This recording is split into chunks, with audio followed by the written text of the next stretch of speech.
नमस्कार दोस्तों, आपका स्वागत है अनटोल्ड बाय शुभम में। तो पापी कौन है? प्रभुपाद जी बताते हैं पापी वो है जिसे न भगवान का स्मरण है, न वो कभी मंदिर जाने की इच्छा रखता है। तो वो उसके पाप हैं जो उसको रोकते हैं जाने से। दूसरा, पुण्यवान कौन है? जो भगवान का स्मरण करता है, भले ही कभी कभी करता है, और मंदिर जाता है, और मंदिर जाकर जो भी कामना करता है वो उसके पुण्य की वजह से ही है। तीसरा,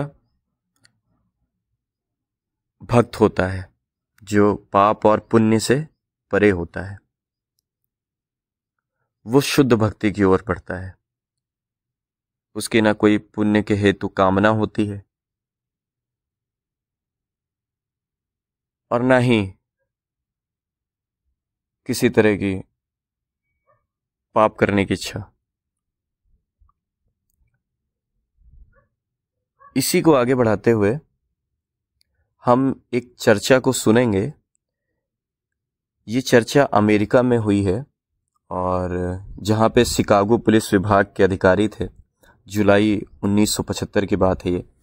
और हम देखेंगे कैसे श्रील प्रभुपाद और इनका जो नाम है, इन अधिकारी का, इनका नाम था डेविड। तो इनके बीच में क्या चर्चा होती है कि कैसे पाप के कारण अपराध बढ़ता है और कैसे श्रील प्रभुपाद बताते हैं कि इस पाप करने की जो प्रवृत्ति है, इसका जो मूल कारण है वो क्या है और हम कैसे इससे बच सकते हैं, अपने जीवन में आगे बढ़ सकते हैं। डेविड, मैं समझता हूं कि आपकी कुछ ऐसी योजनाएं हैं जो अपराधों को रोकने के हमारे प्रयास में सहायक हो सकती हैं। मेरी उन योजनाओं के बारे में सुनने में अत्यंत रुचि है। श्रील प्रभुपाद, एक पुण्य आत्मा और अपराधी में यह अंतर है कि एक का हृदय शुद्ध होता है और दूसरे का अशुद्ध। अपराधी के हृदय में अनियंत्रित काम एवं लोभ के रूप में यह धूल एक रोग के समान है। साधारणतया आजकल सभी व्यक्ति इस रोगी दशा में हैं और इस प्रकार अपराध अत्यंत व्यापक स्तर पर हो रहे हैं। जब लोगों का हृदय इन गंदी बातों के निवारण से शुद्ध होगा तो अपराधों का भी अंत हो जाएगा। शुद्धिकरण की सबसे अधिक सरल विधि है सामूहिक रूप से भगवत नाम का कीर्तन करना। यानी अगर हम पाप से बचना चाहते हैं तो हम कीर्तन करें। इसे संकीर्तन कहते हैं और यह हमारे कृष्ण भावनामृत अभियान का आधार है। यदि आप अपराधों को रोकना चाहते हैं तो आप अधिक से अधिक यथासंभव संख्या में लोगों को व्यापक संकीर्तन के लिए इकट्ठा करें। देखिए, यहाँ पे कीर्तन और संकीर्तन का मतलब जो है वो ये नहीं है कि हम किसी भी तरीके के कोई भजन ढोलक के साथ बजा ले, गा ले। ये कीर्तन नहीं है। कीर्तन होता है जहाँ पे हम भगवान के नाम का या महामंत्र का बैठ के गान करते हैं, या जब मंदिरों के द्वारा संकीर्तन निकाला जाता है सड़कों पे तो उसमें हम लोग ज्वाइन करें, है ना। तो उसको कहते हैं कीर्तन या संकीर्तन, तेज तेज स्वर में। और आज एक भ्रम ये है कि किसी भी भजन को उठा लेते हैं और उसमें हम गाते रहते हैं। इसे कीर्तन नहीं कहते हैं। तो प्लीज़ इस अंतर को समझिएगा। और अगर आप इसके रिजल्ट को देखना भी चाहते हैं अपने, कि मैं जो कह रहा हूँ वो सही है कि नहीं है, तो आप इन दोनों को करके देखिए। आप एक नॉर्मल किसी भी भजन को उठा के गा लीजिए और एक वैष्णव भजन हो या भगवान के नाम का महामंत्र हो, भगवान का नाम हो, इनका कीर्तन करिए। करने के बाद आप देखेंगे कि आपकी चेतना में कितना अंतर आया, आपका हृदय में कितनी शुद्धता हुई। आप इस अंतर को समझ पाएंगे। चलिए आगे बढ़ते हैं। यदि आप अपराधों को रोकना चाहते हैं तो आप अधिक से अधिक यथासंभव संख्या में लोगों को व्यापक संकीर्तन के लिए इकट्ठा करें। सामूहिक रूप से किया जाने वाला यह भगवान नाम का कीर्तन सभी के हृदय से अस्वच्छ वस्तुओं को दूर कर देगा और तब फिर और अपराध नहीं होंगे। डेविड, आपके अपने देश भारत में होने वाले अपराधों की तुलना में यहाँ अमेरिका में होने वाले अपराधों के बारे में आपका क्या अनुभव है? श्रील प्रभुपाद, अपराध की आप क्या परिभाषा देते हैं? डेविड, एक व्यक्ति के द्वारा दूसरे व्यक्ति के अधिकारों को छीन लेना। श्रील प्रभुपाद, जी हाँ, हमारी भी यही परिभाषा है। उपनिषदों में यह आता है, ईशावास्यमिदं सर्वम, प्रत्येक वस्तु भगवान की है। तो सभी लोगों का यह अधिकार है कि भगवान के द्वारा उसको दी गई वस्तुओं का वह सदुपयोग करे।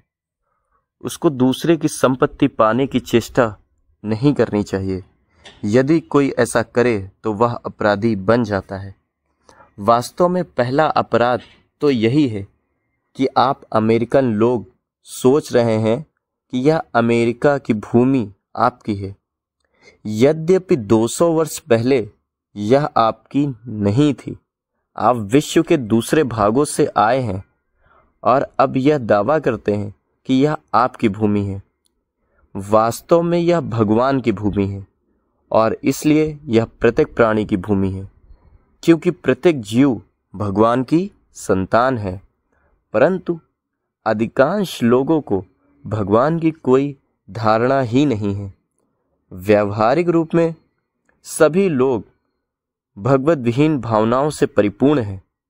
अतः उनको भगवान से प्रेम करने की शिक्षा दी जानी चाहिए। अमेरिका में आपके शासन का एक नारा है, हम भगवान में विश्वास करते हैं। क्या यह सही है? डेविड, जी हाँ श्रील प्रभुपाद, परंतु कहाँ है भगवान के विषय में वह शिक्षा? भगवान में विश्वास करना बहुत अच्छा है, परंतु केवल विश्वास अधिक समय तक नहीं टिक सकेगा जब तक कि वह भगवान के वैज्ञानिक ज्ञान पर आश्रित ना हो। कोई भले ही यह जाने कि उसके एक पिता हैं, परंतु जब तक वह यह नहीं जानता कि उसके पिता कौन हैं, तब तक उसका ज्ञान अपूर्ण है और भगवान के विज्ञान में इस शिक्षा की कमी है। देखिए यहाँ पे स्वामी प्रभुपाद कितने अच्छे से इस चीज़ को एलैबोरेट कर रहे हैं कि कई लोग मिलते हैं, वो कहते हैं हम भगवान पे बहुत विश्वास करते हैं, और लेकिन वो विश्वास बहुत लंबे समय तक नहीं टिक सकेगा अगर आप ये नहीं जानोगे कि हमारे भगवान हैं कौन। अभी मास लेवल पे लोगों को यही नहीं स्पष्ट है कि भगवान कौन है। कोई देवता को भी भगवान मान रहा है, कोई जो चाहे जिसकी महिमा सुन लेता है उसको भगवान मानने लगता है। तो ये अस्पष्टता है, क्योंकि हम ग्रंथ पढ़ते नहीं हैं, उस विज्ञान को समझते नहीं हैं। तो ये बहुत ज़रूरी है कि हम समझें कि हमारे परमपिता कौन है। डेविड, क्या आप अनुभव करते हैं कि यह कमी केवल यहाँ अमेरिका में ही है? श्रील प्रभुपाद, जी नहीं, सभी देशों में है। यह युग जिसमें हम रह रहे हैं कलयुग अर्थात भगवान को भूल जाने वाला युग कहलाता है। यह भ्रम और कलह का समय है और लोगों के हृदय गंदी वस्तुओं से भरे पड़े हैं। परंतु भगवान इतने शक्तिशाली हैं कि यदि हम उनके पवित्र नाम का कीर्तन करें तो हम शुद्ध हो जाते हैं। जैसे मेरे शिष्य अपने दुर्व्यसनों से मुक्त हो चुके हैं।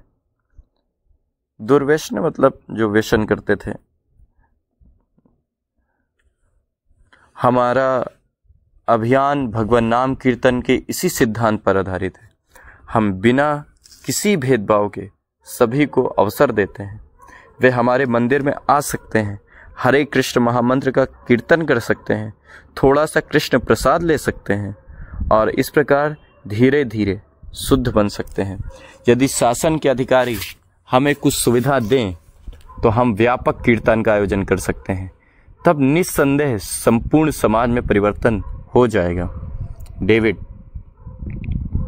यदि मैं आपको ठीक से समझा हूं श्रीमान जी, तो आप यह कह रहे हैं कि हमें धार्मिक सिद्धांतों की ओर लौटने पर बल देना चाहिए। श्रील प्रभुपाद, निश्चय ही धार्मिक सिद्धांतों के बिना एक कुत्ते और मनुष्य में अंतर ही क्या रह जाता है। मनुष्य धर्म समझ सकता है परंतु कुत्ता नहीं, दोनों में यही अंतर है। तो यदि मानव समाज कुत्ते और बिल्लियों के स्तर पर बना रहे तो आप एक शांतिपूर्ण समाज की आशा कैसे कर सकते हैं। यदि आप एक दर्जन कुत्तों को लाकर एक कमरे में साथ रख दें, क्या यह संभव होगा कि वे शांत बने रहें? उसी प्रकार यदि मानव समाज ऐसे मनुष्यों से भरा हुआ है जिनकी मनोवृत्ति कुत्तों के स्तर की है, तो आप शांति की आशा कैसे कर सकते हैं।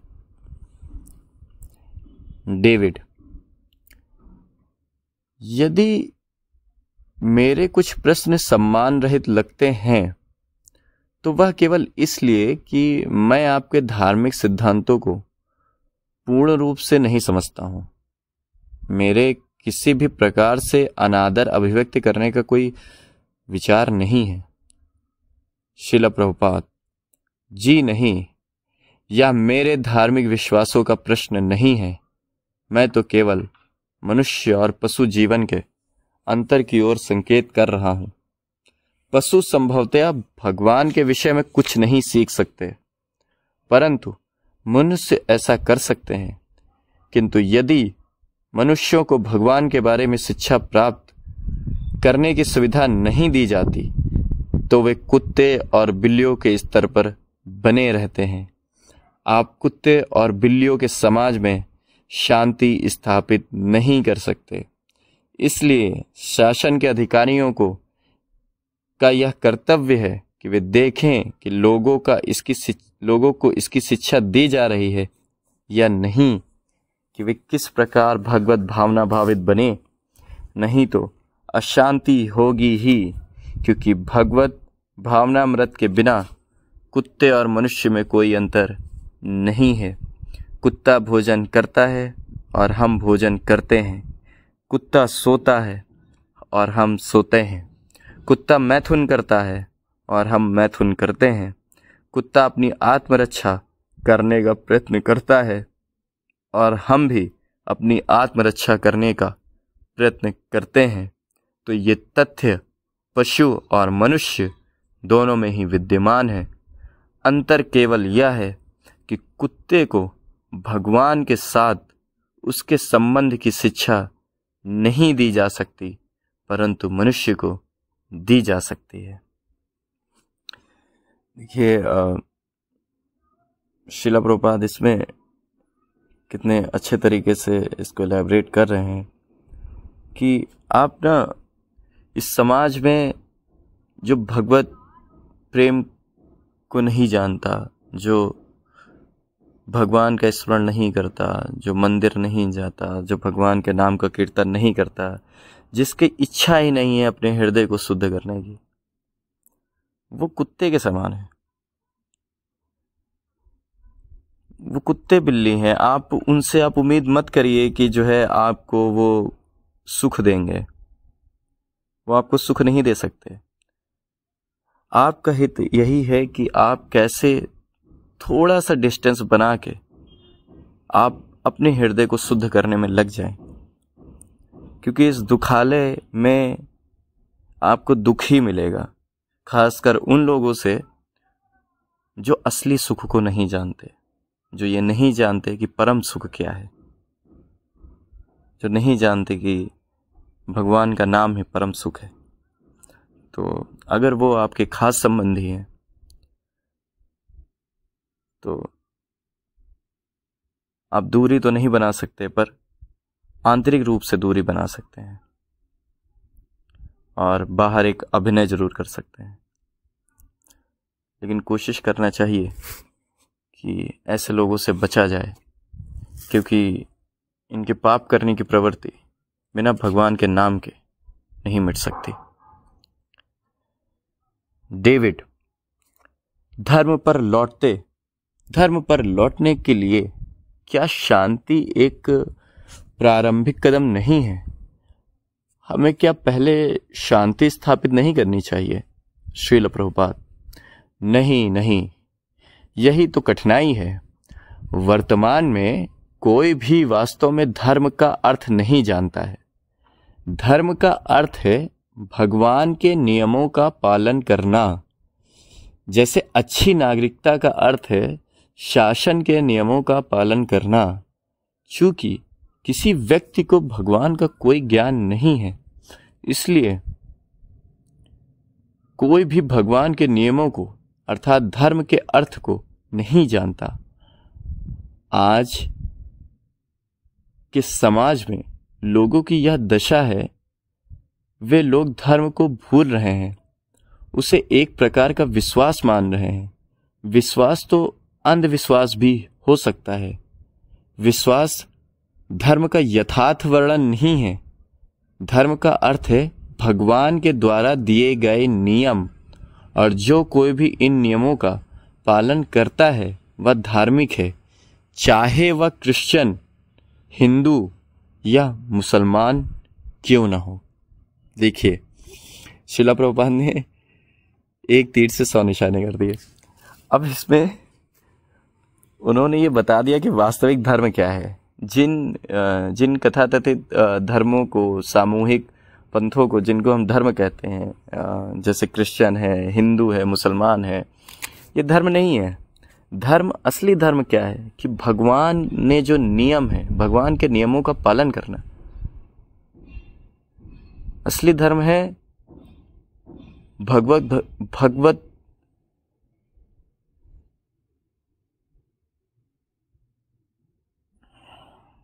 17-24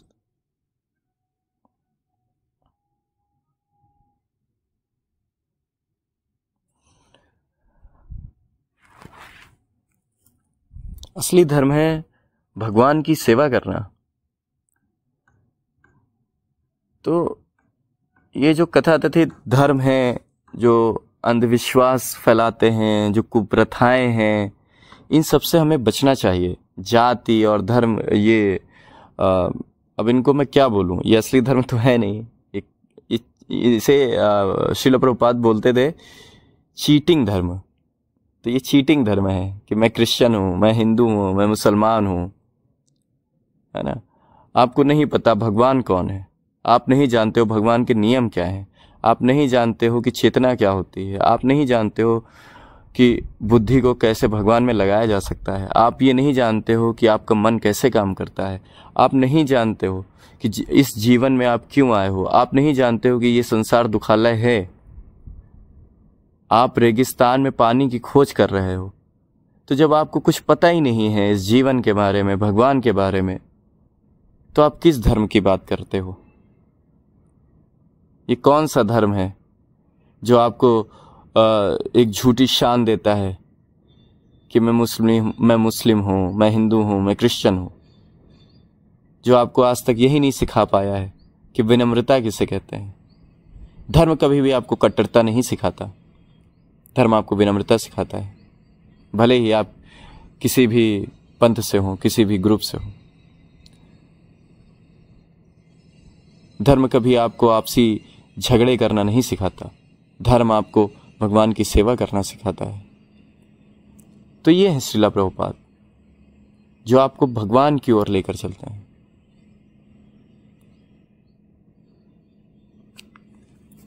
डेविड, पूर्ण सम्मान के साथ क्या मैं यह प्रश्न कर सकता हूं कि क्या यह सत्य नहीं है कि भगवान में जहां धार्मिक नीतियों का अनेकानेक शताब्दियों से पालन होता आया है, हम यह देख रहे हैं कि लोग आध्यात्मिक जीवन की ओर नहीं वरन उससे दूर जा रहे हैं।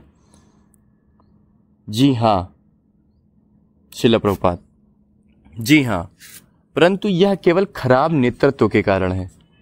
नहीं तो अधिकांश भारतीय लोग भगवान के प्रति पूर्ण रूप से सचेत हैं और वे भगवान के नियमों का पालन करने का प्रयत्न करते हैं।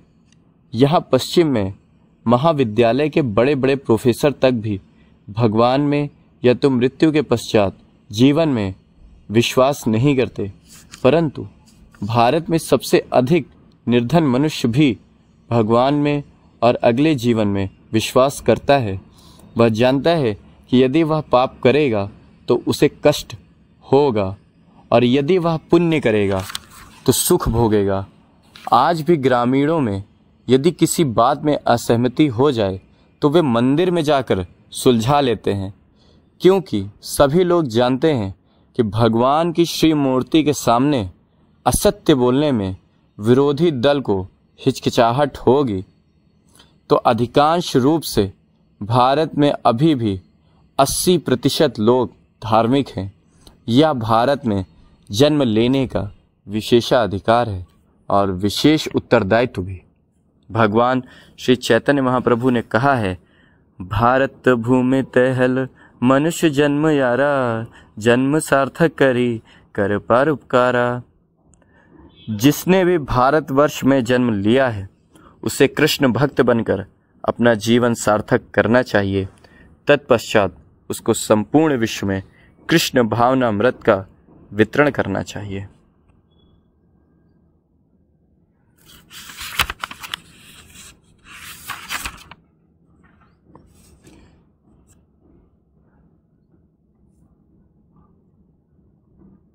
तो आप सबका बहुत बहुत धन्यवाद।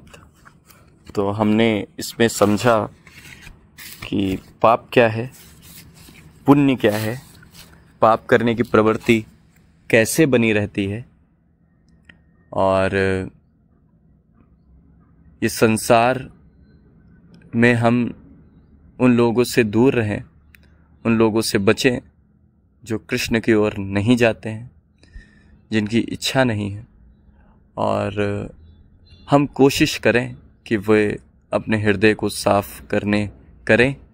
हम उनके अगर जीवन में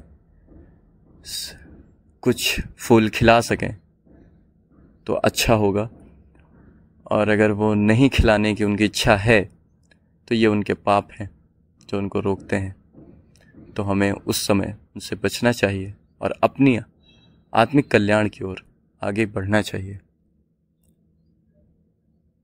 हमें ये स्पष्ट होना चाहिए कि मनुष्य और जो पशु हैं उनमें क्या अंतर है और क्या समानताएं हैं। जैसे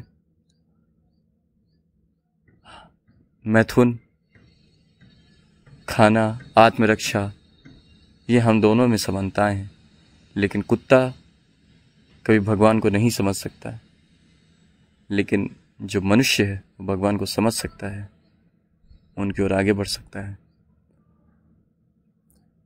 जानवर कभी भी किसी समाज में शांति नहीं ला सकते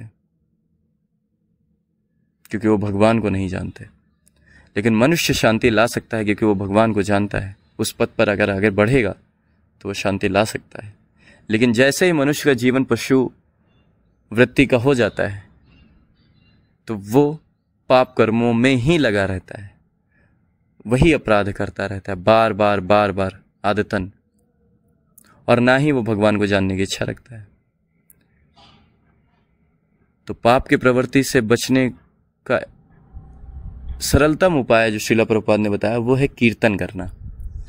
अगर हम कीर्तन करते हैं, नगर संकीर्तन करते हैं, भगवान के पवित्र नाम का उच्चारण करते हैं, तो हम पाप की प्रवृत्ति से बचते हैं, पाप करने से बचते हैं, हमारे पाप मिटते हैं और हम अगर कामना करेंगे तो वो पुण्य बनेंगे, और अगर हम वो कामना ना करके सिर्फ भक्ति चाहेंगे तो वही पुण्य भक्ति में भजन के रूप में आगे बढ़ेंगे। ये श्रील प्रभुपाद अपने अन्य लेक्चरों में हमें बता चुके हैं।